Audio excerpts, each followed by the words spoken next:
Perkenalkan, nama saya Agustina. Di sini saya akan menjelaskan gambar 6.8 yang menjelaskan tentang dampak pemanasan global akibat pada kenaikan permukaan air laut. Kenaikan permukaan air laut adalah fenomena peningkatan volume air laut yang disebabkan oleh faktor-faktor kompleks. Terjadinya kenaikan muka air laut disebabkan oleh peningkatan suhu global akibat gas-gas rumah kaca dan perubahan cuaca yang ekstrim. Pada awalnya, kenaikan muka air laut adalah rangkaian proses pasang surut air laut. Namun, saat ini semakin tingginya permukaan air laut bukan lagi hanya karena proses dari pasang surut air laut, tetapi juga pengaruh dari perubahan iklim global.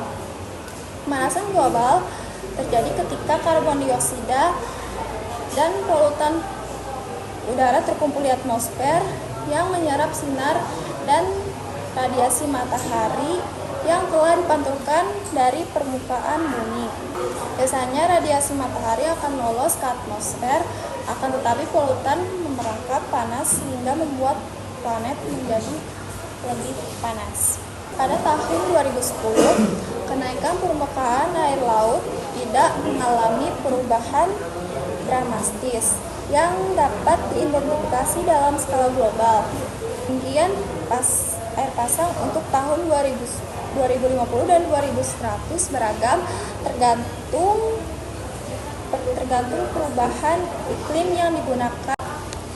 Secara umum, para ilmuwan memperkirakan bahwa kenaikan air pasang akan terus meningkat sebagai akibat dari pemanasan global. Percepat cairnya gletser di permukaan bumi yang menyebabkan kenaikan air laut akan terus meningkat. Peningkatan ketinggian volume air laut mengakibatkan dampak yang signifikan pada kehidupan makhluk-makhluk di muka bumi. Pertama, kerugian ekosistem. Peningkatan volume air laut dapat merusak ekosistem seperti pesisir, terumbu karang, hutan bakau. Yang penting untuk keanekaragaman hayati. Ancaman terhadap manusia. Peningkatan volume air laut dapat menyebabkan banjir lebih sering dan lebih parah di daerah pesisir, mengancam permukiman warga, infrastruktur, dan sumber daya alam seperti pertanian dan pariwisata. Migrasi paksa.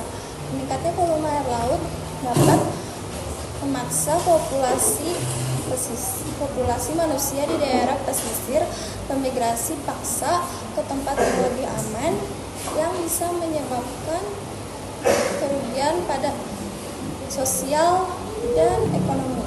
Upaya mitigasi dan adaptasi seperti pembangunan tanggul, konservasi habitat pesisir, dan perencanaan pembangunan perkotaan yang cerdas dapat membantu mengurangi dampak dari kenaikan permukaan air laut yang disebabkan oleh pemanasan global. Sekian presentasi dari saya ucapkan terima kasih.